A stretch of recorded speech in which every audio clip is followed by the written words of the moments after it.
বিষয় হচ্ছে আমরা বহুদিন ধরে এরকম ভাবে চলে আসছি, কিতাব নিয়ে, কোরআন নিয়ে, মাঠে ময়দানে, স্টেজ সে স্টেজ অনেক বক্তৃতা দিয়েছি আমরা, বা লোকে শুনেছে অনেক কিছু। কিন্তু নিট ফল যেটা আমি প্রত্যেক আমার লেকচারের আগে আমি বলেছি, নিট ফল যেটা দাঁড়াচ্ছে সেটা হচ্ছে জিরো। মানে কিছুই কাজ আছে। দেখ তো পৃথিবীর মানুষ যায় যাক যেখানে যাক, আমরা নিজের পথ সিরাতে মুস্তাকিম সঠিক আছে কিনা আমরা নিজেই কল্পনা করতে পারি। আছে কি বলে মনে হয়? নেই। এখন এই কোরআন বা কিতাব আমাদের কাছে, ধরেন কেউ গবেষণা করছে 5 বছর, কেউ 7 বছর, কেউ 3 বছর, মানে এসছে যারা, তার আগে থেকে কিতাব ছিল, সব সময় কিতাব ছিল, কিন্তু কেউ খুলে দেখেনি বা সেই হিসেবে কারো অনুভবও হয়নি। যখন অনুভব হয়েছে তারপর থেকে শুরু করে আমার ধরেন 5 বছর, আপনার বেশি, বেলালেরও ওই কাছাকাছি, আমি বেলাল কাছাকাছি। তো এই সময়ের মধ্যে এই কিতাব অনুধাবন করে যতটুকু আমার জ্ঞান উপলব্ধি হলো, যে একজন মানুষের এর থেকে উপদেশ নেওয়ার ফার্স্ট স্টেজ, কিতাব পড়ে এর থেকে উপদেশ নেওয়া হচ্ছে ফার্স্ট, তার প্রথম স্টেজ। তারপর পরে পৃথিবী, মানুষ যা যেখানে আছে সবাইকে বলার, সেটা পরে। কিন্তু ফার্স্ট স্টেজ আমরা কেউ অতিক্রম করতে পারছি না। আমার ধারণা নিয়ে বলছি, কে তার ব্যক্তিগত জীবন সে নিজেই জানে। আমার ধারণা নিয়ে বলছি, ফার্স্ট স্টেজ অতিক্রম করা হচ্ছে না। ওই জন্যই কিতাব আমাদের কিছু খুলছে না কিছু করার জন্য, বা কিছু কিতাব যে অনুযায়ী চলতে বলেছে সেই জন্য আমাদের চলাও হচ্ছে না। পৃথিবীতে মানুষের সমস্যার কিন্তু শেষ নাই। উনি একটা সমস্যার কথা বললো, থাকবেই সমস্যা। আমরা আল্লাহ সুবহানাহু ওয়া তাআলা এই কিতাবের মধ্যে যা যা দিয়েছেন, আদেশ বলেন, নিষেধ বলেন, যেভাবে বলেছেন, প্রত্যেকটা মানুষ কিন্তু সেই অনুযায়ী চলার জন্য আল্লাহ কিতাব দিয়েছে, তাই তো? সেই অনুযায়ী চলার জন্য কিতাব দিয়েছে। এখন আমরা কি করছি? নিজেরা সমস্যা তৈরি করে কিতাবের কাছে এসে বলছি এর সমাধান দাও। সেটা কি হবে? আল্লাহ কিতাব দিয়েছেন, তোমরা কিতাবের এই আইন, এই বিধান বা এই সিস্টেম অনুযায়ী তোমরা চলবে, তোমাদের সমাধান হবে। আর আমরা সমস্যা তৈরি করছি, এনে কিতাবের কাছে এসে বলছি তুমি সমাধান দাও। হবে কি? জরুরিটা কোনটা? আল্লাহর কিতাব অনুযায়ী আমাদের চলা। নিজেই সমস্যা তৈরি করে কিতাবের কাছে গেলি, তিনি সমাধান দেবেন না। কারণ এই কিতাব আপনার কোনো মতামতের উপর নির্ভর করে সমাধান দেয় না। দেবে? এটা স্বতন্ত্র কিতাব, যার গাইডেন্স তিনি বলে দিয়েছেন, আপনি এই হিসেবে চললে আপনার ভালো হবে। এখন আপনি ওটাকে বাদ দিয়ে নিজের জীবন নিজের মতো পরিচালনা করে কিতাবের কাছে এসে বলছি ভাই সময় পাচ্ছি না, বুঝতে পারছি না তো, ঠিক পাচ্ছি না তো। কোরআন কি সমাধান দেবে আপনার? সমাজে এটাই হচ্ছে, মানে আমার অভিজ্ঞতা বলছি, সমাজে কিন্তু এটাই হচ্ছে। নিজে ফিতনা তৈরি করছি, নিজে সমস্যা তৈরি করছি সবাই, আর এখন এসে কোরআনের কাছে জীবন বেদন করছি, তাই তো? হচ্ছে না তো। তুমি সমাধান দাও কোরআন। যেই সমাধান দিতে পারছে না কোরআন, এর ধারে পাশে কেউ আসছে না, চিঠি চলে যাচ্ছে। আমাদের জীবন বেদনের জন্য কোরআনে আসতে হবে তাকে, না আপনি সমস্যা জীবন তৈরি করে কোরআনে আসবেন? আল্লাহ যে গাইডেন্স চলতে সেটা তো চলবেন না, আপনি তৈরি করে কেন আসবেন? এখন আমরা সবাই পেঁচিয়ে এসে এখন এর কাছে সমাধান চাচ্ছি। হবে? হবে না। কোরআন একদম সোজা রাস্তা দেখায়, ক্লিয়ার রাস্তা, ওটাকে আপনাকে মানতে হবে, আপনার সমাধান যাবে, এটা আল্লাহ বলছে। আপনি সমস্যা তৈরি করে আল্লাহর কাছে আসলে সমাধান হবে না। তো এই হচ্ছে আমাদের, মানে আপনারা চিন্তা ভাবনা করে দেখবেন, এই হচ্ছে সমাজের মূল অসুবিধা, পরিস্থিতি, যেটা আমার অনুভব হয়েছে। তো আজকে কিছু আয়াত নিয়ে এই ব্যাপারে আলোচনা করব, যে আসলে আল্লাহ কি বলতে চাইছেন, আমরা কি করছি। তার শুরু থেকে আজকে শুরু করছি। সূরা ফাতিহা, সূরা বাকারার তিনটে এই 5টা আর 5টা 10টা আয়াত নিয়ে আমি কথা বলবো। আল্লাহ সুবহানাহু ওয়া তাআলা সূরা আল ফাতিহা আমরা অনেকভাবে শুনেছি, এটা কিতাবের মা, দোয়া, প্রার্থনা সবার আগে পড়া উচিত, বা প্রত্যেক সালাতে নামাজে তারা পড়ে সবাই, গুরুত্ব আছে, গুরুত্ব আছে। কিন্তু আল্লাহ সুবহানাহু ওয়া তাআলা সূরা ফাতিহার মধ্যে আয়াত নম্বর 1 বলছে বিসমি আল্লাহ আর রহমান আর রহিম, পরম করুণাময় অসীম দয়ালু আল্লাহর নামে। এখন আমি এটা পড়েই যাচ্ছি, অথচ আমার অনুভব নেই যে আমি কার কথা বলছি। যিনি আল্লাহ পরম করুণাময় এবং অসীম দয়ালু, তিনি কেমন আর কিরকম ভাবে চলেন বা কি করেন সেটা আমি শুধু জানছি। এটা এর পরে যখন দেখি আলহামদুলিল্লাহ রাব্বিল আলামিন, সকল প্রশংসা আল্লাহর জন্য যিনি রব সারা জগতে। ভাবনার উৎপত্তি যদি না হয় যে তিনি পরম করুণাময় আবার দয়ালু, তিনি, তারপর বলছি সকল প্রশংসা আল্লাহর জন্য যিনি সারা জাহানের রব প্রতিপালক।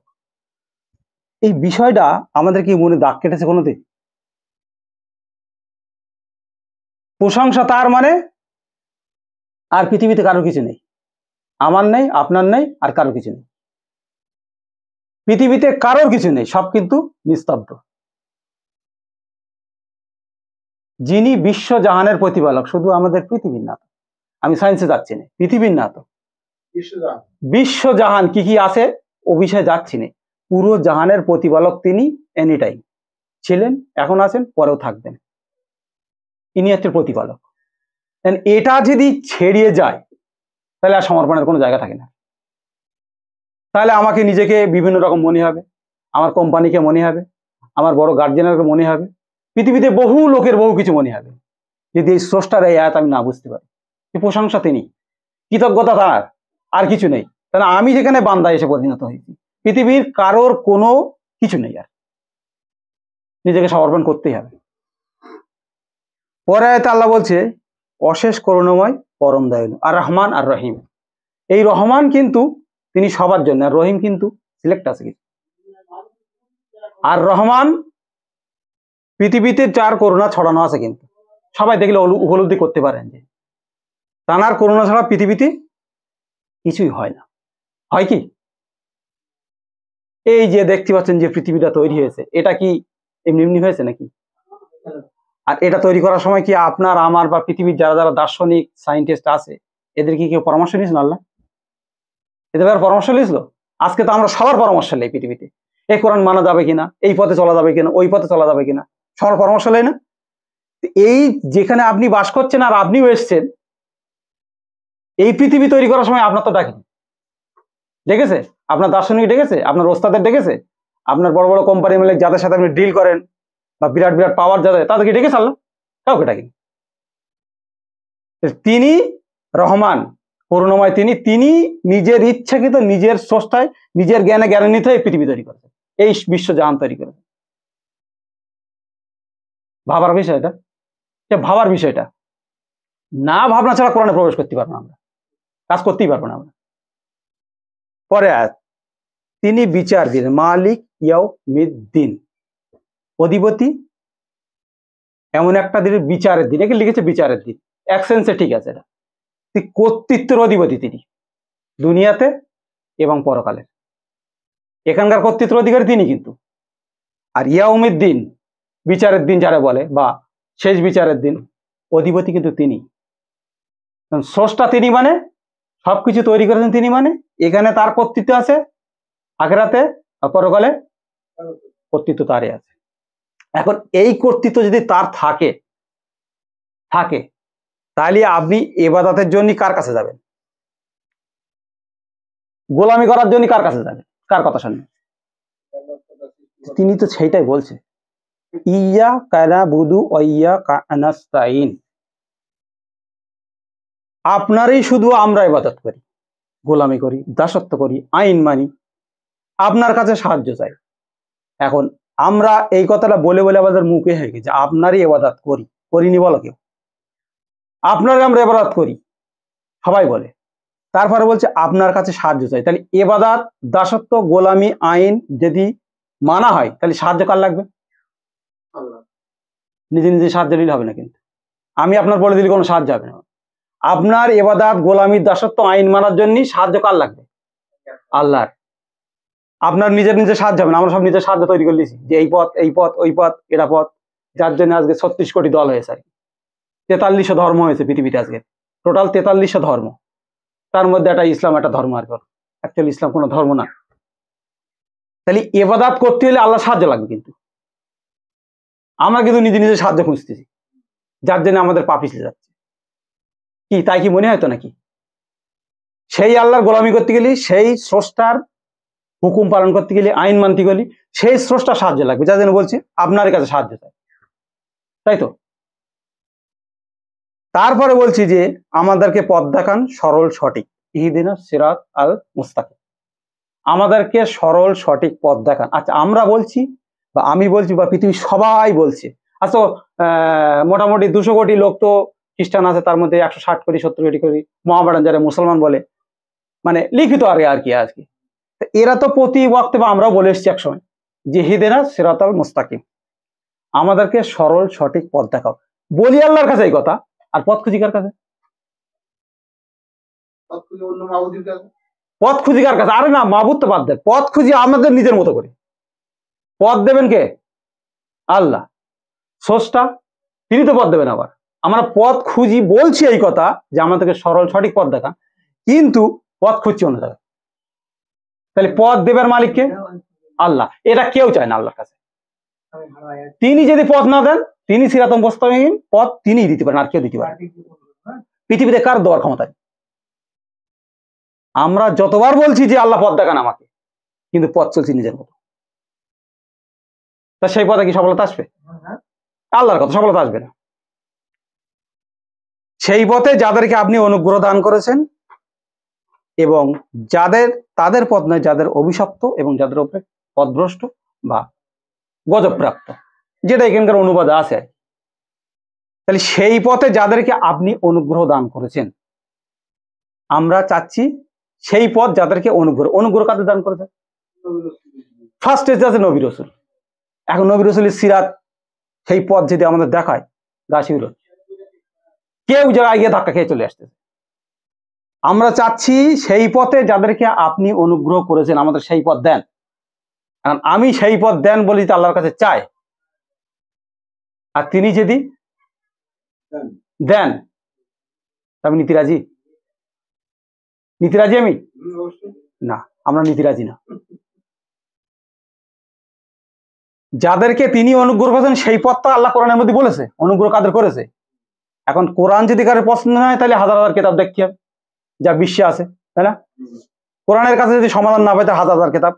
মানুষ আজকে হাজার হাজার কিতাব পেয়েছে কেন, তৈরি করেছে কেন? এই যে অনুগ্রহ যাদের পরে দান করেছে, আমরা চাইছি তাদের পথ দেখাও, অথচ তাদের পথ আমরা যাব না। শুরু হলো কি? বিভেদ। ওই পথ আমাদের সুইটেবল না, আমাদের জীবন চলার পথে সুইটেবল না। তৈরি হলো কি? নিজেরা পথ তৈরি করবো। এক সাইডে আছে এই পৃথিবীতে দুটো গোষ্ঠী আমাদের ইসলাম মানে জিনিসটাকে নষ্ট করেছে, সেটা হচ্ছে এক আলেম, এক হচ্ছে শাসক। দুটো কিন্তু এক অপরের সম্পর্ক, জানেন তো? একে অপরের সম্পর্ক কিন্তু এরা দুটো মিলেই চলে কিন্তু সবকিছু। এরা একটা সাইড করেছে, আর শাসক গোষ্ঠী আরেকটা সাইড করেছে। আমাদের কাছে আসে ব্যবস্থা, আমরা দুনিয়া সবকিছু করছি, ওরা তো বসে বসে পড়ে। এরা এদের মতন করেছে, আর শাসক শাসকের মতন। দুটোই কিন্তু একের অপরের সম্পর্ক। এই দুটো জিনিস আজকে এই কিতাব ইসলাম বলেন যাই বলেন সমস্ত ধ্বংসের পথে। আপনি দেখেন বর্তমানে এখন যে দিন চলছে, এখন একে অপরের সম্পর্ক না। আপনি দেখেন যে কোনো শাসক শ্রেণী, যে কোনো রাজনীতির কাছে দেখবেন, সেখানে টুপি মাথা দাঁড়িয়ে লোক আছে, আছে কি না? আছে কিনা? আছে। এই শুধু আমাদের এই মহামেডান ধর্মের মধ্যে কথা নয়, প্রত্যেক ধর্মের মধ্যে একদম সেখানে রাজনীতির লোকের যেখানে আছে, সেখানে এই সাধুবাদ, আমাদের মৌলবাদ, বিভিন্ন রকম, ও খ্রিস্টানের সব জায়গায় আছে আজকে বর্তমানে এটা আর কি। তাহলে আমরা অনুগ্রহ চাচ্ছি আল্লাহর কাছে, আপনি তাদের পথে আমাদের অনুগ্রহ, যাদের পথে আপনি অনুগ্রহ দান করেছেন। এখন সেই পথ আমরা না দেখে ক্রস করে চলে আসছি। এখন আল্লাহ পথ কি বলছে আমরা এসে দেখি এবার একটু। সূরা আল বাকারা, বিসমিল্লাহ আর রহমান আর রহিম। এখান থেকে কিন্তু আমাদের পথ শুরু হচ্ছে, আল্লাহ পথের গাইডেন্স এখানে দিচ্ছে। আমরা কম বেশি এই আয়াত কিন্তু পড়েছি, বা সবাই পড়েছে। বা এখনো পড়ছে বা আরো পড়বে সবাই। এখানে আল্লাহ সুবহানাহু ওয়া তাআলা 1 2 3 4 আর 5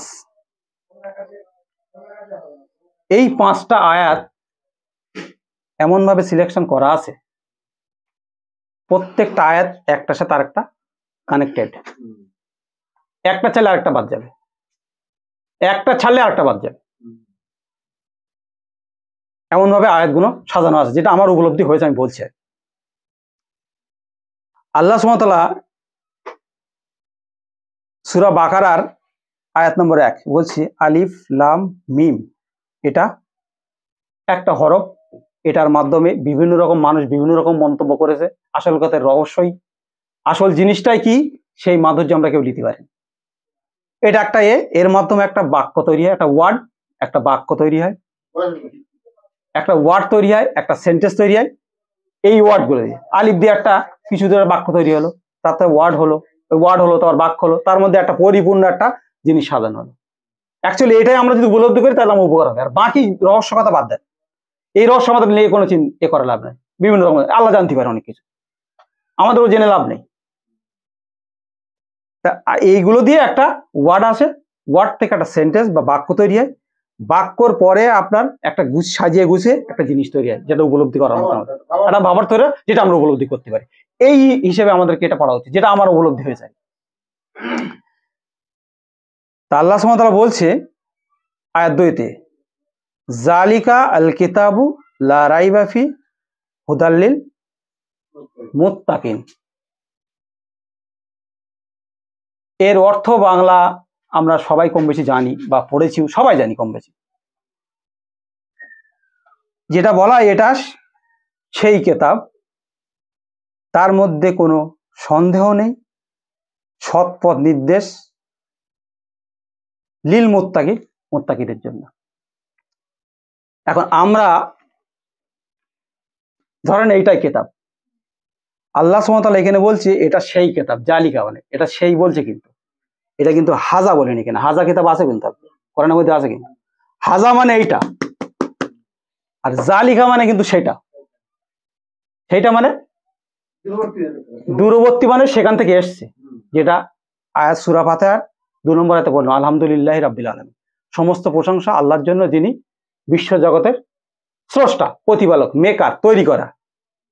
সেই স্রষ্টার কাছ থেকে কিন্তু এই কিতাব এসছে, এটা তো সংকলিত হয়ে এখানে এসছে। এটা হাজাল কিতাব এখানে বলে, এগুলো সেই কিতাব যেটা বিশ্ব স্রষ্টা মালিকের কাছ থেকে এসছে। এই উদ্দেশ্যে আমরা কিন্তু এখানে নেব।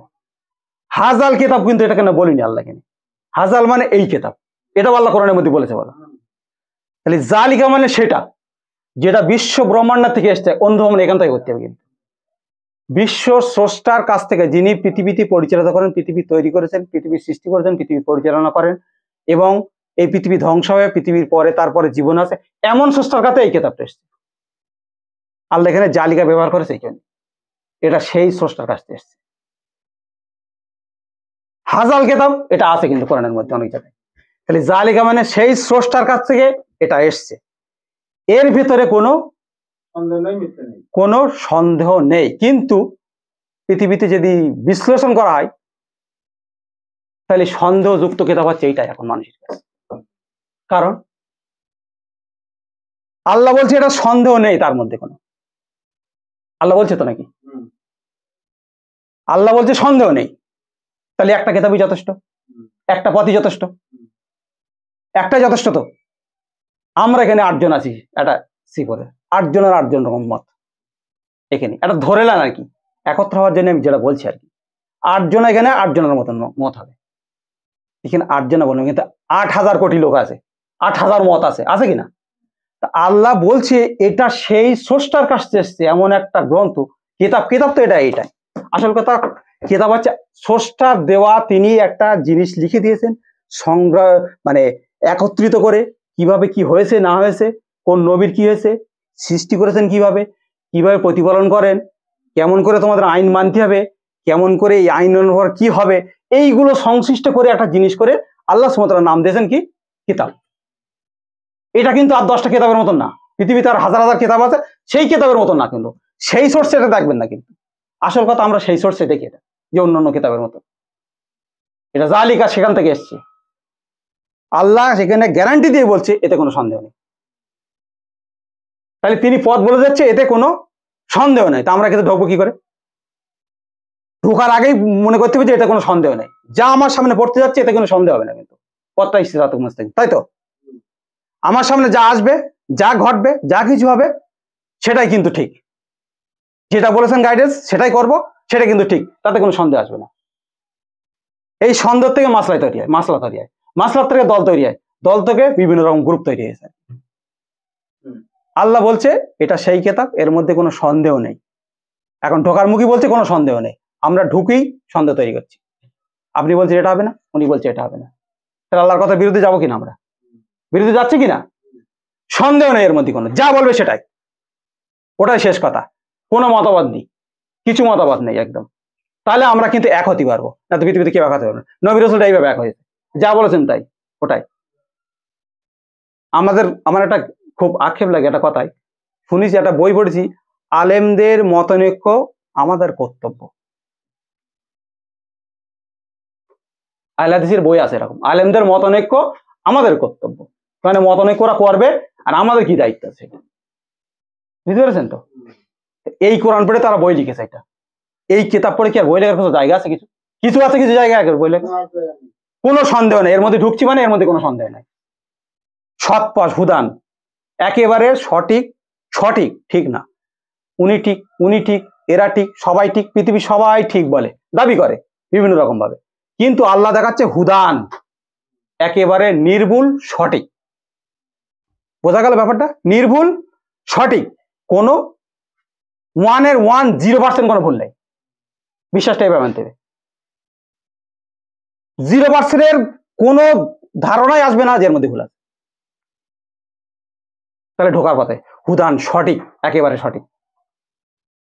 তারপর হচ্ছে লিল মুত্তাকি, মুত্তাকি মানে যে এই পথে চলতে চাবে, আল্লাহ ভয় করবে, যে সন্দেহ করবে না।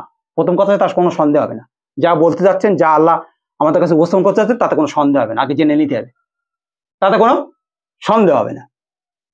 এর নাম মুত্তাকি, কোনো সন্দেহ হবে না একদম। আমার উপরে যে দায়িত্ব আসবে, আমার যে নির্দেশনা দেবে আল্লাহ, যেভাবে বলবে, ওতে কোনো সন্দেহ নেই, এ হবে কোনো চলবে না একদম কিছুই। মুত্তাকিরে এটাকে বলে, কোনো সন্দেহ কিছুই নাই, যা বলবে সেটাই একদম, উনি বলতে যাচ্ছেন সেইভাবে, যে কি করতে হবে তোমাদের, স্রষ্টা আমাদের গাইডলাইন দিতে যাচ্ছেন।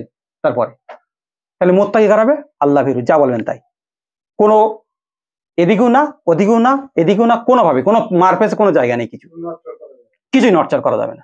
তাহলে কিন্তু আমরা গাইডেন্স পাবো, আল্লাহ সাহায্য পাবো। এ কোরআন থেকে বহু লোক বহু কিছু পাবে, এতে সায়েন্স পাবে, অনেক কিছু পাবে, এ পাবে, দিশা পাবে, অঙ্ক পাবে, ম্যাথ পাবে, অনেক অনেক কিছু পাবে, কিন্তু স্পেশাল ভাবে মুত্তাকিদের জন্য এটা, বোঝা গেল? স্পেশালি মুত্তাকিদের কিতাব, এতে বিভিন্ন রকম দিশা দিতে পারে, মানুষ পেতে পারে, এর বিরোধী কোনো লাভ নেই, পেতে পারে, কিন্তু স্পেশালি আল্লাহ বলছে লিল মুত্তাকিন, যারা সন্দেহ মুক্ত হয়ে এখানে ঢুকবে তাদের জন্য এটা। তা এবার কি গাইডেন্স আছে আমরা দেখি, আল্লাহ সুবহানাহু ওয়া তাআলা আয়াতের কি গাইডেন্স নিশ্চয়ই তিনি দিচ্ছেন, যখন বলেছেন এটা মুত্তাকিদের জন্য, গাইডেন্স কি দেখছি আমরা, দেখি। আল্লাহ বলছে আল্লাযীনা ইউমিনুনা বিল গায়ব, শুরু হয়েছে, আল্লাহ শুরু করেছেন কি দিয়ে? যারা বিশ্বাস করে অদৃশ্যের পর, যা আপনি আল্লাহকে কি ল্যাবরেটরিতে পরীক্ষা করে জানতে পারবেন? অঙ্ক কষে জানতে পারবেন? ফিজিক্স দিয়ে জানতে পারবেন? কেমিস্ট্রিতে জানতে পারবেন? এটা কিন্তু বিশ্বাসের ব্যাপার, নাকি? কোন ফিলোসফার, কোন দার্শনিক যতই বোঝাক না কেন, আপনাকে আল্লাহর অনুভব করাতে পারবে না। এটা একটা চূড়ান্ত বিশ্বাসের ব্যাপার, যে আল্লাযীনা ইউমিনুনা বিল গায়ব, সেই শক্তিকে বিশ্বাস করতে হবে, যেটা আলহামদুলিল্লাহ রাব্বিল আলামিন, সমস্ত প্রশংসা কৃতজ্ঞতা আল্লাহর জন্য, সেটা কিন্তু আপনাকে বিশ্বাস আনতে হবে। তাহলে আমাদের মুত্তাকি হওয়ার প্রথম গাইডেন্স কি? ভিত কি দিচ্ছে আল্লাহ? আল্লাযীনা ইউমিনুনা বিল গায়ব, সেই অদৃশ্য শক্তিতে বিশ্বাস আনতে হবে, কোনো ভেজাল নয়, কিন্তু সেই শক্তিতে বিশ্বাস আনতে হবে। আমরা কি আনতে পারি? যদি সেই শক্তিতে, সেই রাজাধিরাজ, সেই কর্তৃত্বের অধিকারী মালিকের বিশ্বাস আনতে পারি, তাহলে পরের আয়াতে বলছে ওয়াকিমুনা আসসালাত, এই আসছে সালাত শব্দ প্রথমে। আমি সালাত দিয়ে কোনো ভিডিও করিনি কোনোদিন, আর করিও নি কোনোদিন, কারণ সালাত অনুধাবন আমার নিজের মধ্যে যখন না আসবে তখন আমি নিয়ে ভিডিও করবো। তারপরে আছে কি ওয়াকিমুনা আসসালাত, তাহলে আল্লাহ প্রথমে কি বললো? আল্লাহ জিনা ইউমিনুনা বিল গায়েব, অদৃশ্য শক্তিতে বিশ্বাস। যে আমি এসেছি কোথা থেকে? আমি তো কোনো, আমার অস্তিত্ব ছিল কিছু? পৃথিবীর অস্তিত্ব ছিল কিছু? আসমান জমিনের যত কিছু পৃথিবীতে নদী সমুদ্র যা আছে এর অস্তিত্ব কিছু ছিল? এরা কোথা থেকে এসছে? ছিল না কিছু, তিনি অস্তিত্ব এনেছেন, অর্থাৎ গায়েব থেকে এসছে, অদৃশ্য শক্তির থেকে এসছে নাকি? তিনি মেকার, তিনি তৈরি করেছেন, একমাত্র আমিও এসছি। তো তাহলে আমার উপরে নির্দেশ এসছে এটাকে প্রতিষ্ঠিত করো, এটাকে নিজ জীবনে এটাকে প্রতিষ্ঠিত করো, যে সব তুমি গায়েব থেকে এসছো এবং সমস্ত কিছু তুমি যা নিয়ে পরিচালনা করছো, যা নিয়ে পৃথিবীতে চলছো, সব গায়েব থেকে এসছে নাকি? অদৃশ্য থেকে এসছে, তো এটা তো ছিল না। তাহলে তুমি এটাকে প্রতিষ্ঠিত করো, এটাকে নিজ জীবনে প্রতিষ্ঠিত করো। অর্থাৎ আপনি কোথা থেকে এসছেন, কি করছেন, এটা জানতে হলে আল্লাহকে জানতে হবে, নাহলে আপনি পথ ভুল করবেন নাকি? না, পথ ভুল করবেন নাকি? আপনি এখানে নিজের মতো নিজে চলছেন, বুঝতে পারছেন আমি কে আর আমি কোথা থেকে এসেছি, তাহলে আপনার পথ পথ পথ পাবেন আপনি। ওই প্রথম শব্দটাই তো আমাদের জন্য, গায়েবে আগে দাঁড়াও, আগে উপরে মনের উপরে ওইটা দাঁড় করা। তাহলে এখানে সালাত শব্দ যেটা এসছে, সালাত সালাত সবাই তো এ হয়ে যাচ্ছে, এক এক রকম এ করছে। তুমি বলছি এটাই তোমার জীবনে প্রতিষ্ঠিত কর, অর্থাৎ আল্লাহর সাথে কানেক্টেড হও, সেই গায়েবের সাথে কানেক্টেড হও। আমরা গায়েবের সাথে কানেক্টেড আছি না, আমরা গায়েবে বিশ্বাস করি, ভরসা করি অন্য জায়গায়। একদম লিখিত জিনিস, একদম এর কোনো ইয়ে নেই, বিকল্প নেই। গায়েবে বিশ্বাস করলে কানেক্টেড হইতে হবে আল্লাহর সাথে, এবং তার মাধ্যম কি? আল্লাহর সাথে কানেক্টেড হওয়ার মাধ্যম কি? আপনার সামনে এই লিখিত কিতাব, একমাত্র কানেক্ট হওয়ার মাধ্যম আছে এই প্রথম, যেটা উনি বলেছেন, স্রষ্টা জেনে বলেছেন, এইটাই একমাত্র কানেক্ট হওয়ার মাধ্যম। আর পৃথিবীতে আপনি এটাকে ছেড়ে দেন, আমি তো মনে করেছি আমি চোখে দেখতে পাচ্ছি না কদিন, আমি যদি মনে করি চোখে না দেখতে পাই, তাই পৃথিবীতে এবার অন্ধই থাকবো, ও যতই যে করবো না অন্ধ হয়ে থাকবো, যদি এটা না অনুধাবন করতে পারি, না করতে পারি। আমার একটা মনের আশা আর কি। তাহলে বর্তমানে চলার অবস্থার অনুশীলন সালাত কায়েমের প্রথম হচ্ছে কিন্তু এটা কানেক্ট হওয়ার। আপনি এটা ছাড়লে, পৃথিবীতে এটা ছাড়লে আপনি অন্ধ হবেন, আপনি দিশেহারা হবেন। এখন বলেন, পৃথিবীতে বহু মানুষ বহু কথা আপনার বলবে, আচ্ছা আপনার জীবনে চলার পথে বহু ধর্মাবলম্বী, অন্য ধর্মের লোক আপনাকে ভালো কথা দেয়নি, অন্য ধর্মের দেয়নি, কিন্তু এখানে যেটা স্রষ্টার গাইডেন্স আছে এত সুন্দরভাবে আপনাকে কেউ দিতে পারবে না। পৃথিবীতে কোনো কিতাব, কোনো লোক, কোনো দার্শনিক কেউ দিতে পারবে না যেটা এর মধ্যে লেখা আছে, কেউ দিতে পারবে না। অনেক ভালো কথা অনেকে বলছে, এই তো আমার জীবনে একটা কথা বলছে, একটা কথা আজ 2-3 দিন আগেই শুনলাম, যে পৃথিবীতে যদি তুমি ভালোভাবে বাঁচতে চাও, তাহলে তোমার অন্তরকে পরিশুদ্ধ করো। একটা ভিন্ন ধর্মের লোক, তোমার অন্তরকে পরিশুদ্ধ করো, তুমি নিজেকে ঠিক করো, ও কোথায় আছে আর তুমি কোথায় আছো এটা ঠিক করো আগে। তাহলে কথা কি ঠিক বলেছে তুমি? সেই কথায় আপনি অনুপ্রাণিত হতে পারবেন না, সে কথা ঠিকই বলেছে। একমাত্র স্রষ্টার এই কিতাব, যেটা অনুশীলনের মাধ্যমে আপনি আল্লাহর সাথে কানেক্ট হতে পারবেন, যেটা আমার অনুধাবনে আমি দেখেছি। এই অনুশীলনের মাধ্যমে, যেটাকে সালাত বলা হয় প্রথমে, আপনি কানেক্ট হতে পারবেন আল্লাহর সাথে, সম্পর্ক স্থাপন করতে পারবেন। যেটা 5 ওয়াক্ত বলে সিলেক্ট করা আছে, ওরা উদ্দেশ্য করা আছে ওই সম্পর্ক হবার, কিন্তু কিছুই হয় না। একই আয়াত পড়ে, একই জিনিস পড়ে, একই পড়ে, কিন্তু সম্পর্ক কানেক্ট হয় না। একটা কথা বলছি, ওই যে নিজেকে পরিশুদ্ধতা অর্জন করা, এটা কিন্তু কোনো দিক নির্দেশনা, কথাটা ভালো, কোরআনেরই কথা, কিন্তু কোনো দিক নির্দেশনা না। কিভাবে প্রশ্ন তো, কিভাবে কি পরিশুদ্ধ করো, কিভাবে খাবার মাখবো না শ্যাম্পু মাখবো, কিভাবে? ওই কথাটা শুনতে খুব ভালো লেগেছে। হ্যাঁ, এক একজনের এবার হাওয়া, হাওয়ার অনুসরণ করো, প্রত্যেকের নিজস্ব প্রবৃত্তি প্রচলিত মতবাদ, এইভাবে মানো, ওইভাবে মানো, ই করো, ওই করো। তাহলে আমরা এখানে দেখলাম যে বিশ্বাস, অদৃশ্য শক্তি বা গায়েব, যেটা আমরা বাংলায় বুঝি, এর বিভিন্ন রকম ভাবে বিভিন্ন রকম প্রত্যেকে অনুধাবন করলে তত বেশি আর পরিস্ফুট হবে প্রত্যেকের ক্ষেত্রে। এটা বলে বোঝানো যাবে না। সেই অদৃশ্য শক্তির বিশ্বাস এবং এটাকে কায়েম, গায়েবের সাথে কানেক্ট যদি না থাকে তাহলে আপনি কিছুই থাকবে না, কিছুই হবে না। প্রথমে স্টেপ স্লিপ করলে আর দ্বিতীয় স্টেপ বলতে, দ্বিতীয় গে এই সালাত মানে ওই অনুশীলনটাই করতে হবে, আপনার কানেক্টেড হতে হবে আপনার সাথে, আল্লাহর সাথে কানেক্টেড না আপনি কিছু করতে পারবেন। পরে যেটা আসছে অমিম্মা রাজাকনাহুম ইউনফিকুন, এ আরেকটা গায়েব একটা, এগুলো ছাড়লে কিন্তু আপনারা ইসলামের কিছু থাকবে না, কিছু দিন বলে কিচ্ছু নেই আর পরে কিছুই আসবে না। অমিম্মা রাজাকনাহুম ইউনফিকুন, আমি তোমাদেরকে এখানে লিখেছি যা জীবিকা দিয়েছি বা জীবন উপকরণ দিয়েছি তা থেকে ব্যয় করো। ইউনফিকুন এর অর্থ এই নয় যে আমরা 2.5 টাকা জাকাত দেবো, 3 টাকা জাকাত দেবো, কি 10 টাকা দেবো, কি প্রয়োজনে দিয়ে দেবো, এটার কোনো এখানে আসেনি। গায়েব থেকে কে এসছে? পৃথিবী এসছে, সবকিছু গায়েব থেকে এসছে। আমি কোথার থেকে এসছি? আমি পরিচালনায় কার হাতে? আল্লাহ সুবহানাহু ওয়া তাআলা। আমাকে পরিচালনা ছোট থেকে, যখন আমি চলতে ফিরতে পারতাম না, মায়ের পেটে 9 মাস ছিলাম, সে কে পরিচালনা করেছে? কে প্রতিপালন করেছে? আল্লাহ। বাইরে আসলাম, কে প্রতিপালন করেছে? আল্লাহ। আমার জীবন প্রত্যেক টেস্টে পাস করে আজকে আমি 45 বছর বয়স, এখানে বিভিন্ন রকম এই প্রতিপালন কে করেছে? আল্লাহ। তিনি বলছে আমি যা রিজিক দিচ্ছি, রিজিক মানে এই খাওয়া দাওয়া না, অর্থ করি না, এটা একদম লাস্ট স্টেজ। রিজিক মানে আপনি সবচেয়ে যে সুস্থ সবল দেহ, এটাকে মনে করেন রিজিক। আমি একজন দাঁড়িয়ে আছি, এটা সুস্থ সবল, এটা আল্লাহর দেওয়া রিজিক, নাহলে আমি যে দাঁড়াতে পারতাম। জীবনের উপকরণ, উপকরণটা পরে আসছি, আমারটা ধরি আগে। এখানে ব্যয় করার কথা আমাকে আসছে, উপকরণটা পরে আসছে। আমার এই সুস্থ সবল দাঁড়িয়ে আছি এই পর্যন্ত, এটা কার? আল্লাহ সুবহানাহু ওয়া তাআলা। তিনি দিয়েছেন আমাকে এমন একটা সুন্দর সুস্বাস্থ্য শরীর, এর থেকে বড় নিয়ামত আর কিছু আছে? খাদ্য, অর্থ সম্পদ, এগুলো একদম লাস্ট স্টেজে জীবিকার, এগুলো ফার্স্টে আনার কোনো দরকার নেই। আমি না থাকলে জীবিকা শেষ, মানুষ না থাকলে পৃথিবীর জীবিকা কি হবে? কোনো লাভ আছে? কিছুই কাজ হবে না। তাই ইউনফিকুন, আমি চেয়েছি গায়েবের মাধ্যমে বা আমার সাথে যারা এসে সেগুলো, এখানে আমার রাস্তা আল্লাহ বলেনি, কিন্তু আল্লাহ ইশারা বুঝতে যাচ্ছে যে এই রাস্তায় ব্যয় করো। তাহলে আপনাকে কোন রাস্তায় ব্যয় করতে হবে? আপনি কোন রাস্তায় যাবেন? আপনাকে কোন রাস্তায় ব্যয় করা উচিত? ওই তো বলা হলো আমার নির্দেশিত পথ। আমার নির্দিষ্ট মানে আল্লাহর কাছ থেকে আপনি এসছেন, আল্লাহ আপনাকে প্রতিপালন করছে। তা আল্লাহ বলছে ইউনফিকুন, আমি তোমাকে যে জীবন উপকরণ দিয়েছি তা আমার পথে ব্যয় করো, তা ব্যয় করো।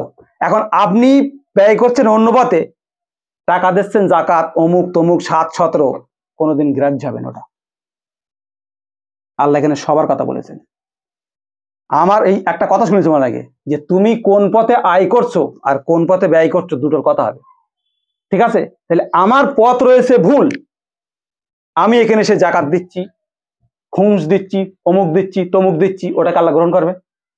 আমার পথে ব্যয় করো মানে তোমার জীবনটা আমার পথে দাও, তারপরে ব্যয় করো। বোঝা গেল ব্যাপারটা? আল্লাহর রাস্তায় গায়েবে বিশ্বাস করো, এটাকে কানেক্টেড করো, এই জীবিকা তোমার দিচ্ছি, এবার আমার পথে তুমি ব্যয় করো, আমার পথে আসো, এটাকে কানেক্ট হও। বোঝা গেল ব্যাপারটা? সহজ হয়নি মনে? সহজ হয়েছে? আমরা ব্যয় করছি অন্য পথে। এখন এই অর্থ সম্পদ বা সবাই পৃথিবীতে তৈরি করেছে এইটাই, যে যাই কোনো অর্থ সম্পদ তোমাকে ব্যয় করতে হবে না। আল্লাহ ওটা দেখেন না, কিন্তু ওই যদি দেখতো কোরআনে কত হাজার হাজার লোক, হাজার হাজার কোটি লোক ইমান এনে বসে থাকতো, অর্থওয়ালা লোক, তারা অন্য পথে ব্যয় চলেছে, চলার পরে এসে ব্যয় করেছে এই পথে। ওটা আল্লাহ বলেন এই কথায় ব্যয় সকলেই করে, আমার রাস্তায় থেকে আমার রাস্তায় ব্যয় করো, সেটা বাংলা কথা। আমার রাস্তায়, আমার নির্দিষ্ট পথে থেকে আমার নির্দিষ্ট পথে ব্যয় করো। এখানে যে বিষয়টা হয় সেটাই আমরা তুলে ধরি, যে ব্যয় সকলেই করে, ইচ্ছায় অনিচ্ছায় সকলেই ব্যয় করে, কিন্তু নিজের প্রবৃত্তি ইচ্ছা অনুসারে। সেটাই, কোন জায়গায় দেবো, কিভাবে দেবো, কত টাকা দেবো, সে নিজে নিজে বাজেট বানায়, নাম করে, সম্মান করে, ওটা আল্লাহর জন্য না। তাহলে একটার সাথে একটার কিন্তু কানেক্ট। গায়েবে বিশ্বাস ছেড়ে ছাড়েন, সালাত আপনার নেই। আবার যদি সালাত ছাড়েন, গায়েবে বিশ্বাস আপনি পাবেন না। আবার আল্লাহ যেটা দিয়েছে সেটা যদি আল্লাহর পথে না থাকে তাহলে আপনার জীবন সব ব্যর্থ হয়ে যাবে। পরে আয়াতে আসবে সেগুলো আর কি। তাহলে আপনাকে আপনার জীবন কোন পথে ব্যয় করা উচিত? জীবনটাকে ধরেন, আপনার জীবন থাকলে তো সব হবে। আপনার জীবন আল্লাহর পথে যদি ব্যয় হয় তাহলে ওইটাই ঠিক, সবটাই ঠিক পথে চলবে। আর আপনার জীবন অন্য পথে ব্যয় করে এখন আমি আল্লাহর পথে খরচ করতে আসছেন, ওটা হবে? সেটা পৃথিবীর মানুষ করছে। এটা ওই জন্যই জাকাত এসছে, এই টাকা দিতে হবে, এই দাও, এই প্রোগ্রাম করতে হবে টাকা দাও, ওই প্রোগ্রাম করতে টাকা দাও, দেখি বিরাট লাভ হবে। আমার পথে আসো, আমি তোমাকে দিয়েছি, এই ইউনফিকুন ব্যয় করো আমার পথেই, এই পথে থেকেই ব্যয় করো। তাহলে আল্লাহর পথটা কি? গায়ে বিশ্বাস, ওর সাথে কানেক্ট হওয়া। এখন আমি এই কানেক্ট হয়ে আমার জীবন ওই পথেই ব্যয় করো। এবার বলেন আপনার একটা কথা, অনেক সময় বলে, প্রত্যেকের কথা একদম কোরআন অনুসারে একই কথা বলে, ভাই তাহলে কি কর্ম করা যাবে বলো দিন, কর্ম না করলে তো কিছু হবে না। তা আল্লাহ কি কর্মের কথা কিছু বলে থাকুন? বলেছে কিছু কর্মের কথা আপনার? একটা কর্ম একটা চিরচরিত ধর্ম। একটা মানুষ তৈরি হয়ে বড় হয়ে যাচ্ছে, সে নিজে নিজে ঠিক করলে আমার কি করতে হবে, নাকি ঠিক করলেছে না প্রত্যেক ব্যক্তি? হ্যাঁ, যার পরিণত বয়স হয়ে যাচ্ছে সে বলছে কিছু না কিছু আমার করতে হবে, এটা মাধ্যমে কেন পৃথিবীতে, তাই না? এটা আল্লাহ সিলেক্ট করে দিয়েছে কারোর কাছে কিছু? প্রত্যেকে নিশ্চয়ই ধরে লেছে। আমি কিছু দেখেছি, দেখার পরে আমি চিন্তা করলাম এটা করতে হবে আমাকে, যেটা মানুষের পরস্পর লেনদেনের ব্যাপারে এটা আছে, নাকি? প্রত্যেকে তো এটাই করেছে, নাকি? ওইটা এইভাবে বলা হয়েছে, প্রত্যেকেই তাই করে যে তোমরা আল্লাহর জমিনে ছড়িয়ে পড়ো এবং নানা মুখ। ও তো কারো বলতে হয় না ওটা। কিন্তু একটা মানুষের একটা কথা একটা মানুষের বিয়ের বয়স হয়েছে, তাই কেউ কি গিয়ে বোঝাতে যায় যে ভাই তুমি বিয়ে করো, বিয়ের পরে এইসব এইসব হ্যান তান এইসব এইসব করো করো? বোঝায় কেউ কারোর? তার নিজস্ব জ্ঞানে আল্লাহ দিয়ে দিয়েছে তার সাথে। তাহলে এই কর্মর ব্যাপারটা কিন্তু এরকম। আর এই সেই কর্মকে আমরা সৎকর্মে প্রাধান্য দিই। কর্ম আর সৎকর্ম আলাদা। আল্লাহ সৎকর্ম করতে বলেছেন ওই নির্দেশিত পথ ইউনফিকুন, ওই পথে, ওই পথেই থাকতে হবে, ওই পথেই ব্যয় করতে হবে। আর আমরা নানামুখী পথ ধরে সেইটা নিয়ে এসে এখানে মিলে কত দিতে হবে ভাই, ব্যয় করতে হবে। কি ব্যয় করতে হবে বলো? আমি হারাম করে যাই করে সব দরকার নেই, আমি তো ব্যয় করতেছি। কারণ আল্লাহকে ফাঁকি দেওয়া যায় না, পৃথিবীর সবাইকে ফাঁকি দেওয়া যায়, আল্লাহকে ফাঁকি দেওয়া যায় না। এই যখন আপনি আল্লাহর পথে জীবনটা দেবেন, আপনার সবচেয়ে মূল্যবান জিনিস কি হবে? সময়। যে সময় আল্লাহ দিয়েছেন সেই সময়টা ঠিক পথে চলবে। যে জীবনটা আপনার জন্য দিয়েছেন পৃথিবীতে, একটা সময় দিয়েছে আপনার জন্য, 20 হোক, 30 হোক, 40 হোক, 60 হোক, দিয়েছে তো আপনার, সেই পুরো জীবনটাই সেই আল্লাহর পথেই থাকবে, যেটা আল্লাহর নির্দেশিত পথে আপনি চলে। তখন সময়ের সব ক্যালকুলেটর সব ঠিক এসে যাবে। কেউ তখন বলবে না যে ভাই আমি সময় পাচ্ছি না। এই তো আল্লাহকে ছেড়ে, তার সালাদকে ছেড়ে মানুষ দুনিয়ায় 18 ঘন্টা 20 ঘন্টা কাজ করে এসে পড়ে, সালাদ কায়েম করবে, এই কোরআন পড়ার সময় হবে? পৃথিবীতে কোনো সময় না, গ্যারান্টেড একদম, কেউই পারবে না। আর এই কানেক্টেড ছাড়া, এই কোরআনের সাথে আল্লাহর সাথে কানেক্টেড ছাড়া কেউ কিছু করতেও পারবে না। নাহলে আপনাকে কিতাব লিখতে হবে, যা পৃথিবীতে হয়েছে, হাজার হাজার কিতাব লিখতে হবে আপনাকে, পথ খুঁজে পাবেন না। তাহলে অদৃশ্য ঈমান, সালাত প্রতিষ্ঠা, আল্লাহর সাথে কানেক্ট হওয়া, তিনি যা রিজিক দিয়েছেন তার পথে ব্যয় করা। রিজিকের সব থেকে টপ লেভেল হচ্ছে আমার সুস্থতা, আমার এই জীবনটা, এটা হচ্ছে সবচেয়ে টপ লেভেল রিজিক। তার বলছে যারা বিশ্বাস করে ওই বিষয়ে যা অবতীর্ণ করা হয়েছে তোমার প্রতি, এবং যা অবতীর্ণ করেছে তোমার পূর্বে। এখন অবতীর্ণ একটা তো হয়েছে, আল্লাহ বলে দিয়েছে এই অবতীর্ণ। এখন তো আমার ধরি, সালামুনা মোহাম্মদের প্রতি হয়েছে, এখন আমার সামনে হচ্ছে মানে আমি ধরি অবতীর্ণ হচ্ছে, আমার সামনে অবতীর্ণ হয়ে গেছে, তো এটা বিশ্বাস করতে হবে তো, নাকি? এটা বিশ্বাস করতে হবে তো যে আল্লাহ অবতীর্ণ করে দিয়েছে এক্ষুনি, এটা তো বিশ্বাস করতে হবে। এবং পূর্বে যা অবতীর্ণ হয়েছে, পূর্বেও একই জিনিস অবতীর্ণ হয়েছে, ওটাকে বিশ্বাস করতে হবে। যদি না করেন তাহলে কেতাবের ভেতরকে আপনার বই পড়তে পাবেন, কেতাবের বোধ দিকে এক নবীর সাথে এক নবীর বই পড়তে পাবেন, এক রসুলের সাথে আরেক রসুলের দ্বিতীয় দ্বন্দ্ব পাবেন, যদি এখান থেকে বিশ্বাস শুরু না করেন। এখান থেকে বিশ্বাস শুরু করলে আপনি ওর ভেতরকে সমস্ত নবীর সবকিছু একই পাবেন, কোনো বই পড়তে পাবেন না সেখানে। তাহলে যারা এখন যেটা নাজিল হয়েছে সালাম মোহাম্মদ আমাদের সামনে নাজিল হয়েছে, এটা আমার বিশ্বাস করতে হবে। পূর্বে একই জিনিস নাজিল হয়েছে, সেটাকে বিশ্বাস আনতে হবে। তাহলে আপনার কেতাবের মধ্যে কোনো বই পড়তে হবে না, কোনো দ্বিমুখিতা হবে না পরে গিয়ে যখন পড়বেন। আমার জ্ঞানে যতটুকু আমি 5 বছর 7 বছর কোরআনের ওপরে আছি, তা আমার কোনো সময় মনে হয়নি যে মানুষ কেন এর থেকে দ্বিমুখী হয়। একটাই মত আছে, একটাই পথ আছে, একটাই, যদি অনুধাবন করা হয়। তারপর বলছে আল্লাহ 5 নম্বর আয়াতে,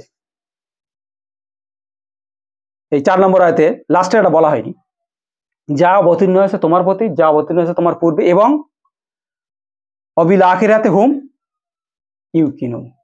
এই একটা মারাত্মক, এই হচ্ছে আর একটা পেরেক মারা আয়াত, যেটাকে যার দিলিয়া আনতে পারবে, যে পেরেক মারতে পারবে, সে বাকি আগে যে 4টে পড়লাম সব বিশ্বাস আনতে পারবে। এবার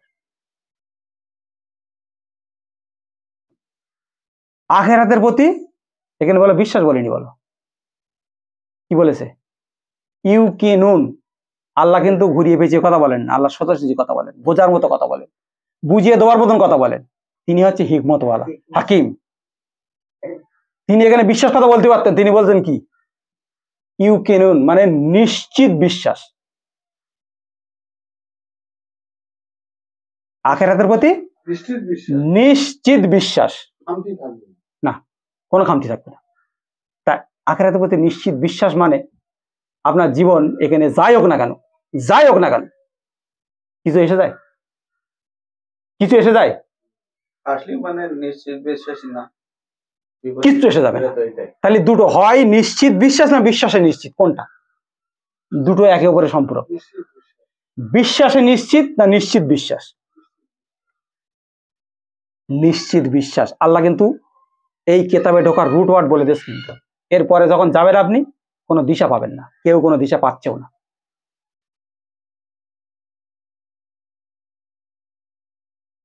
তাহলে তোমার প্রতি যে অবতীর্ণ হয়েছে, তোমার পূর্বে যে অবতীর্ণ হয়েছে, এবং আখিরাতের উপর দৃঢ় বিশ্বাস, এই 5টা কোয়ালিটি আল্লাহ বলেছেন। এই 5টা কোয়ালিটি যদি ত্যাগ করে পরের স্টেজে যাওয়া যায়, কেউ ত্যাগ করে যদি না বুঝতে পারে, না উপলব্ধি করে, না এর উপরে আমল থাকে, বাংলায় বলছি, তাহলে পরে গিয়ে সব ভুল করবে। প্রত্যেকই, এভরিওয়ান, একদম কেউ বাদ যাবে না আল্লাহর নির্দিষ্ট পথ। তারপরে তার পথ ছড়াতে বাধ্য। কেন আল্লাহ এখানে 5টা জিনিসের প্রতি বলে দিয়েছে, বলো গায়ে বিশ্বাস, এবং এটাকে সম্পর্ক স্থাপন, সালাত কায়েম। তারপর বলছে আমি যা রিজিক দিয়েছি, জীবন এখন দিয়েছি, আমার পথে ব্যয় কর, আমার পথে, আমি যা বলছি। আমার পথ মানে এই দৃঢ় বিশ্বাস, আখিরাতের প্রতি দৃঢ় বিশ্বাস। আমার জীবনটা নিয়ে বিশ্বাস করবো নাকি? আমার জীবনটা দেশে আল্লাহ সেই জীবন তৈরি বিশ্বাস করবো আখিরাতের প্রতি, আখিরাতের প্রতি দৃঢ় বিশ্বাস। এই 5টা আয়াতের পরে আল্লাহ বলছে উলাইকা আলা হুদাম্মির রাব্বিহিম ও উলাইকা হুমুল মুফলিহুন। আয়াত পড়তে খুব ভালো লাগে, বাংলা বলতে খুব ভালো লাগে। সফলতা আল্লাহ বলছে এখানে তারাই, কেবলমাত্র তারাই, আর কেউ না, শুধুমাত্র তারাই সত্য পথের ওপরে, তার রবের পক্ষ থেকে তিনি গাইডেন্স দিয়েছেন। তিনি গাইডেন্স ছাড়া কেউ সত্য পথ পায়নি। নবী রাসূল কাকুতি মিনতি করে জীবন হারিয়েছে, প্রত্যেকটা নবী রাসূল সত্য পথ পাওয়ার জন্য কাকুতি মিনতি করে জীবন বিনাশ করে দিয়েছে, মানে যে আমাকে সত্য পথ দাও। আমরা তো পড়ি 1 সেকেন্ডের মধ্যে পড়ি যে এই নবী রাসূল এরম ছিল, ইব্রাহিম এরম ছিল, মুসা এরম ছিল, ঈসা এরম ছিল, মোহাম্মদ এরম ছিল, শুধু একবার পড়ি যাই। ইব্রাহিমের কথা চিন্তা করেন, তিনি যে তাকে অনুসরণ করার কথা বলেছে, মিল্লাতে আবিকুম ইব্রাহিম, কারণ আছে, কোন নবীর কথা এরম বলা হয়নি কিন্তু। তাহলে তিনি কি একদিনকার গবেষণা? তা আমাদের আমি পড়লুম আর বাড়ি গেলুম আর অন্য কাজ গেলুম, এরকম গবেষণা ছিল তার? এটার সাথে কানেক্ট ছিল, টানার সময় তিনি এটার সাথে কানেক্ট ছিল। এই কানেক্ট ছাড়া কেউ করে ভালো হতে পারবে। এই কানেক্ট যদি থেকে থাকি আমরা, তাহলে আমরা সমাজে কাজ করতে পারবো। এটাকে কানেক্ট করতে, এর ওয়াক্ত বলা হয়েছে, একে পড়ার জন্য সময় বলে দেওয়া হয়েছে, নির্ধারণ করে দেওয়া হয়েছে, কিন্তু আমরা মানবো না। কেন? আমরা দুনিয়া সাজিয়ে নিয়েছি। আচ্ছা, পৃথিবীর যে মানুষগুলো এখন আছে তার অধিকাংশ মানুষ কি আল্লাহর কোন অনুযায়ী? পৃথিবীতে 800 কোটি মানুষ, তার অধিকাংশ মানুষ কি আখিরাতে বিশ্বাস করে? আল্লাহতে একই হিসেবে বিশ্বাস করে না। তাহলে এই পৃথিবী যা সাজানো আছে তারাই তো সাজিয়েছে, সিস্টেম তারাই চালু করেছে তো, হ্যাঁ? তাদের আখিরাতের প্রতি বিশ্বাস নেই তো। তাহলে যারা সিস্টেম চালিয়ে আমার উপরে প্রয়োগ করছে, ওই সিস্টেমে চলে আমি আখিরাতে যেতে পারবো? তাহলে পৃথিবীর এই সিস্টেম আল্লাহর আখিরাতের পথের সিস্টেম না, যেটা আমার অনুভব পেয়েছি। পৃথিবীর যে সিস্টেম চলছে এটা আখিরাতের পথের সিস্টেম না, এটা মানুষকে বিভ্রান্ত করার সিস্টেম, মানুষকে দুনিয়া ভোগের সিস্টেম। বিশ্বাস করেন আর না করেন, কোরআন পড়ে আপনারা যতটা অনুভব করতে পারবেন। এই সিস্টেম আল্লাহ দেওয়া সিস্টেম না। কারণ আপনি প্রমাণ দেখান, পৃথিবীর অধিকাংশ মানুষ আখিরাতে বিশ্বাস করে না, করে না। তাহলে তারাই তো সিস্টেম বানিয়েছে, তারাই তো একটা জীবন তৈরি করেছে। তাহলে এই জীবন তৈরি করে তাদের আখেরাতের প্রতি ঈমান নেই, এখন আপনি ওই জীবন ওই ব্যবস্থার মধ্যে ঢুকে তাহলে আপনার আখেরাতের প্রতি যেতে পারবেন আপনি? যুক্তি কি বলে, লজিক কি বলে? এখানেই সবাই চুপ। না, জীবন তো একটা মানতে হবে, নাহলে বেঁচে থাকবে। আল্লাহ তোমাকে বাঁচতে বলেনি তো, এখানে মানলে বাঁচতে বলেছে, এখানে বিশ্বাস নিয়ে বাঁচতে বলেছে। আর তোমার চূড়ান্ত ফয়সালা কোথায় বলেছে? হুমুল মুফলিহুন। এই মুফলিহুন মানে সফলতা কোথায় হবে? সফলতা কোথায়? এখানে হবে। এখানে একটা সফলতা কি বলেন? এখানকার যে সফলতা আমরা উল্টো ধরি, এখন সফলতা কি? আপনি আল্লাহতে বিশ্বাস থাকবেন। আপনার উপরে স্টিম রোলার চলেও আমি আল্লাহর প্রতি বিশ্বাস নাড়াবো না, আমি আখিরাতের প্রতি বিশ্বাস নাড়াবো না, আপনি গায়েবের প্রতি বিশ্বাস নাড়াবো না। আমার দ্বারা কোনো অন্যায় কাজ, কোনো খারাপ কাজ আমার দ্বারা হবে না। কেন? আমি আখিরাতে বিশ্বাস করি, তাই তো। খারাপ কাজ হবে যদি আমি আল্লাহ যদি আমাকে সিসিটিভির মতো সবসময় দেখে, তাহলে আমার খারাপ কাজ হবে? আমি আল্লাহকে ফাঁকি দিতে পারবো? আল্লাহ যা যা বলেছেন তার বাইরে যেতে পারবো? যে যে সময় যে যে যা করতে বলেছে, এই আমেলে সালাত বলে আমরা চিন্তা করি, যেটা আমেলে সালাত মানে কি? সৎকর্ম বলি আমরা, আসলে সৎকর্ম না, অ্যাকচুয়ালি হচ্ছে সঠিক সময়ে সঠিক কাজ করা। আপনি অনুশীলন, এখানে সকাল আর সন্ধ্যায় অনুশীলন বলেছে, রাতে অনুশীলন বলেছে, যেটা নবীকে বলা আছে। নবীকে বলা আছে মানে কি নবীর বাইরে আপনি? আচ্ছা, সকালে যখন সন্ধ্যে অনুশীলন করার কথা বলা হয়েছে, আর বাকি টাইম তো আছে নাকি? হ্যাঁ, সেই সময় আপনি কাজ করেন যেটা দুনিয়া চালার জন্য। পারবেন কি পারবেন না? আল্লাহর কথা আমরা পারবো, তাই ওটা পারবো কি পারবো না? আপনাকে বলেন তো 10টার সময় এটা পড়েন, এক্সট্রা টাইম যদি পড়তে পারেন তা পড়বেন, কোনো অসুবিধা নেই, কিন্তু আল্লাহ লিখিত সময় দেশ কিনতে, এটা অধিকাংশ লোকই মানে না। এটা অধিকাংশ লোক হবে, আর যদি না মানে তাহলে কিন্তু এইবার 6 আয়াতে এসেছে, আল্লাহ বলছে 6-7টা পড়ে শেষ করতে। আল্লাহ বলছে নিশ্চয়ই যারা অবিশ্বাস করেছে তাদের জন্য সমান, তুমি সতর্ক করো অথবা না করো, তারা ঈমান আনবে। এর বলেন দিন, আল্লাহ 5টা আয়াত আমাদের জন্য ক্লু করে দিত নাকি? হ্যাঁ, এরপর আল্লাহ বলছে আয়াতের সাথে কানেক্ট না করলে আপনি এর কিছুই মনে বুঝতে পারবেন না। নিশ্চয়ই যারা অবিশ্বাস করেছে, এখন ওই আয়াতগুলো যদি আপনি অবিশ্বাস করেন, ওটাকে আপনার জীবনে প্রতিপাদন না করেন, তাদেরকে আপনি সতর্ক করেন আর না করেন, তারা বিশ্বাস আনবে না। তাহলে আমাদের ওই আয়াতের প্রতি যদি স্যালেন্ডার না হয়, তাহলে আমি বিশ্বাস আনবো না, এখানে কেউ বিশ্বাস আনবে না, যতই আমি চেল্লাই না কেন। কি তাই তো বলেন? যতই চেল্লাই, যতই লেকচার দিয়ে কোনো লাভ হয় না, কোনো অনুধাবনের ব্যাপার সবকিছু। ভাষণ বক্তৃতাতে ইসলাম বা দিন প্রতিষ্ঠা হয়েছে, কোন নবী ভাষণ বক্তৃতা হয়নি, চরিত্র দ্বারা হয়েছে, ক্যারেক্টার দ্বারা। ক্যারেক্টার, ওই 5টা চরিত্র যখন ধরবো, তখন আমি এর মধ্যে বাড়াবো যে আমার আল্লাহ পথ দেখাবে। আর যদি ওই 5টা আয়াত যদি আমি এগ্রি না করি, তাহলে আল্লাহ এখানে 6 আয়াত আমার সাথে ত্যাগ দিয়ে দিচ্ছে। নিশ্চয়ই যারা অবিশ্বাস করেছে সমান তাদের জন্য, তাদেরকে তুমি বলো আর না বলো, তারাই ঈমান আনবে। তারা ওটা অস্বীকার করেছে। তারপরে আয়াতে বলছে সাথে, এ তো আরো মারাত্মক, সিল মেরে দিয়েছেন, খতম আল্লাহ, সিল মেরে দিয়েছেন আল্লাহ তাদের অন্তরের উপর, তাদের শ্রবণ শক্তির উপর এবং তাদের দৃষ্টি শক্তির উপর আবরণ দিয়েছেন, এবং তাদের জন্য রয়েছে কঠিন শাস্তি। এ তো যদি পড়া বোঝা হয় এটা, তাহলে আমার তো মনে হয় কেউ বাদ নেই। এই সিল মারা অন্তরলে আমরা প্রোগ্রাম করতেছি, কথা ভুল বুঝবেন না কিন্তু কেউ। এই সিল মারা অন্তরলে ব্যবসা করতেছি, এই সিল মারা অন্তরলে কোরআনের প্রচার করতেছি, এই সিল মারা অন্তরলে সৎ কাজ করতেছি, এই সিল মারা অন্তরলে নিজেকে মুমিন বলে দাবি করি। কথা বোঝা গেল? কথাটা বোঝা যায়নি মানে কথাটা। 5টা আয়াত ছেড়ে এসছি, যখন 6 আয়াতের ট্যাগ লেগে যাচ্ছে আমাদের, লাগছে কিনা? নিশ্চয়ই যারা ওরা অবিশ্বাস করেছে, তাদের বলো আর না বলো, তারাই বিশ্বাস আনবে না। সাথে কি বলছে? যারা 5টা আয়াত আল্লাহ যে গাইডেন্স দিয়েছে, ওটা যখন ছেড়ে এসে, তাদের প্রথমে সিল মেরেছে কোথায়? অন্তর। তারপর কোথায় মেরেছে? শ্রবণ শক্তি। তারপর কোথায়? দৃষ্টিশক্তির আবরণ, এবং তাদের জন্য আছে কঠিন শাস্তি। তাহলে আমরা পৃথিবীতে আজকে কোটি কোটি দল আর যাই, আমরা সহ সিল মারা অন্তর নিয়ে সবকিছু প্রচার করছি, সবকিছু করছি। আল্লাহ আমাদের খতম করে দেশ, কারণ আয়াত আমরা ক্রস করে এসেছি। তো যে আয়াতের আমল হয়নি গো, সে আয়াত আমরা ক্রস করে এসেছি। আল্লাহ এখানে সিল মেরে দিয়েছে। আপনি ভাবেন আপনার অন্তরে সিল মারা আছে? যদি আমরা পরিষ্কার বুঝি যে আমাদের অন্তরে সিল মারা হয়ে গেছে, তাহলে বাড়াতে পারবো, কারণ সিলটা মেরেছে কে? সিলটা মেরেছে কে? আল্লাহ সুবহানাহু ওয়া তাআলা। তো যদি সিল মারা আল্লাহ সুবহানাহু ওয়া তাআলা, তাহলে সেই সিল খুলবেন কে? হ্যাঁ, আল্লাহ খুলবে। মানে কোনো জিনিস দেখেন, প্রশ্নপত্র যখন এর থেকে আসে, বোর্ডের থেকে প্রশ্নপত্র আসে তো নাকি, বাইন্ডিং হয়েছে পুরো গালা দিয়ে আসে না, কর্তৃপক্ষের কাছে আসে, আর এখানে এসে কর্তৃপক্ষই খোলে, তো কর্তৃপক্ষ অনুমতি ছাড়া কেউ খুলবে না তো। তাহলে এটা একটা দৃষ্টান্ত। তা আল্লাহ সুবহানাহু ওয়া তাআলা যদি সিল মেরে থাকেন, তাহলে আল্লাহ সুবহানাহু ওয়া তাআলার পথে গিয়ে সেই সিল খুলতে হবে। তাহলে আমার যেটা অনুধাবন হলো যে আল্লাহ সুবহানাহু ওয়া তাআলা এই আমরা পৃথিবীতে আজকে ফেতনা কেন, এত দলাদলি কেন, এত কেন, সবাই বলছে আমরা ঠিক, আসল কথা এই সিল মারা অন্তরলে আমরা সবাই বলছি ঠিক। তাহলে আমরা আয়াত থেকে যতটুকু জানতে পারবেন, এর বাইরে গিয়ে আপনি কিছু পাবেন না। কোরআনের সাক্ষ্য দেয় না, কোরআনের কখনোই সাক্ষ্য দেয় না, কারণ আল্লাহ কিতাব জটিলতা করে পাঠাননি। খোলাকুলি বলেছেন, খোলাকুলি হিসেবে হবে, আমাদের সবকিছুই ঠিকঠাক হিসেবে হবে, এলিবিলি হবে না। কিন্তু তিনি আয়াত দিয়েছেন তোমাকে মান্যতা করার জন্য, সবাই বলে আমরা আমল করি।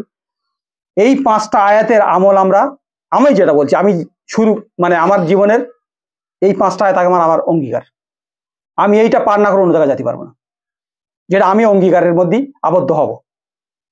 এটা অনুভব হয়েছে, আমি এই আশা নিয়ে আজকে এসেছি যে মানুষ এই 5টা আয়াতের উপর আগে দাঁড়াক। গায়েবে ইমান এবং সালাত কায়েম, সেই গায়েবের শক্তির যদি জানতে ইচ্ছা হয়, তাহলে একমাত্র এই কিতাব অনুধাবন, এর বাইরে কেউ জানতে পারবে না। এই কিতাবের মাধ্যমে, অনুশীলনের মাধ্যমে সালাত কায়েম করতে হবে। আগে আপনার আইন বিধান হুকুম যা আছে এর মধ্যে সালাত বিভিন্ন রকম ভাবে আছে, কিন্তু মূল যেটা আছে এর সালাত কায়েম আগে করতে হবে। আমরা সমাজে, যেটা আমি তৈরি হয়ে আমার সমাজে এর প্রচারটা এই 5টা আয়াতের উপরে আমরা আমল করি এবং এটাকে জানাই, যেটা আমার অনুধাবনে এসে আর কি। বাকি জিনিসগুলো আল্লাহ আমাদের পথ দেখাবে, আর যদি এটাকে বাদ দেয় তাহলে আল্লাহ আমাদের পথ দেখাবে সিল মারা পথ, যেটা আমরা দেখতে পাচ্ছি না, সব অন্ধকার। সব সময় চিন্তিত আছি, ভাই এই তো লোক নেই, এই তো এই নেই, ওই তো তাই নেই, এই হচ্ছে। আসলে আমরা পথ ক্রস করিস তো, সেই পথে আমরা নেই তো। সিল মারা অন্তর নিয়ে আমরা খুঁজছি কোরআনের কোথায় কি আছে। দেখেন আল্লাহ কি আমার জন্য খুলবে? খুলবে না। সুতরাং মানে আমার যতটুকু অনুধাবন হয়ে আপনাদের বললাম, বা বিস্তৃত পৃথিবীর অংশ দেখে আমার যা মনে হয়েছে, এই কোরআনকে মানুষ মানে ওই যে আয়াত 30 অনুযায়ী পরিচর্যা করেছে।